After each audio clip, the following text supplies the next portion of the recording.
Սահմանադրական դատարանը չընդունեց ՀԱԿ-ի 19 պատգամավորի ստորագրությամբ դիմումը հանրաքվեի արդյունքներն անվավեր ճանաչելու մասին։ Ժառանգություն խմբակցության պատգամավոր Զարուհի Փոստանջյանը, չնայած որ գործընկերներին աջակցելու համար դիմումի տակ ստորագրել էր, պայքարի այդ ձևը այնուամենայնիվ նպատակարար չի համարում։ Հասկանալի է, որ այդ իրավական ճանապարհը մեր համար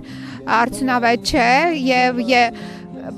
ուղղակի ժամանակի նաև վատնում է, միջոց է, կարելի է ձեռնարկել այդ մերժումը ստանալ, բայց դա արդյունավետ գործիք չէ պայքարի համար։ Մենք պետք է այլ պայքարի մեթոդներ կիրառենք։ Միևնույն ժամանակ այս ձեռնարկը եւ դրա տակ ստորագրած պատգամավորների անունները հետևություններ անելու հնարավորություն են տալիս։ Ընդդիմադիր պատգամավորներ, ովքեր Facebook-ում եւ հարցազրույցներում խոսում էին սահմանադրական փոփոխությունների դեմ լինելու եւ հանրաքվեում կիրառված ընտրակեղծիքների մասին, այդպես էլ հանրաքվեի արդյունքները չեղարկելու մասին դիմումի տակ չստորագրեցին։ Կարևորը ոչ թե ինձ հուշի, այլ հանրությանը հուշի, ով ինչպիսի իրական դիրքորոշում ունի մեր երկրում տեղի ունեցող իրադարձությունների վերաբերյալ։ Հանրությունը պետք է ինքնակազմակերպվի եւ ինքը դիմի գործողությունների, ինքը իր մեջից առաջադրի առաջնորդերի, ինքը իր մեջից առաջադրի մարզպետի, գյուղապետի, քաղաքապետի, որովհետեւ այսօր Հայաստանի Հանրապետությունում չեն գործում ազգային իշխանություններ։ Սրանք հանցավոր իշխանություն է, որը չի պատկանում հայ ժողովրդին, յուրաքանչյուրիս եւ գործում է այդ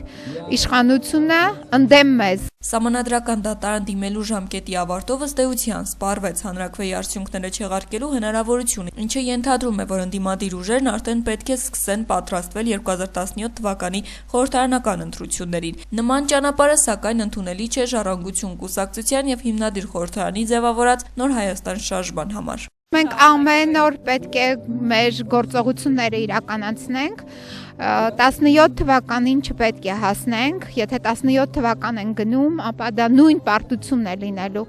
եթե մենք չենք տրամադրում արտահերթ լուծումներ, ապա 17 թվականը լինելու է հերթական պարտություններից մեկը։ Ես կարծում եմ դեկտեմբերի 6-ը ոչ միայն մեր նկատմամբ հարձակում էր, այլ նաև մեր հզոր ուժեղ դիմադրություններ, որը մենք ցուցադրեցինք, եւ այս հզոր դիմադրությունը պետք է վերածվի արդեն ինքնակազմակերպման եւ նաեւ ինքնաառաջնորդման։ Յուրաքանչյուրը իր տեղում պետք է սկսի առաջնորդել այս քաղաքական գործընթացները։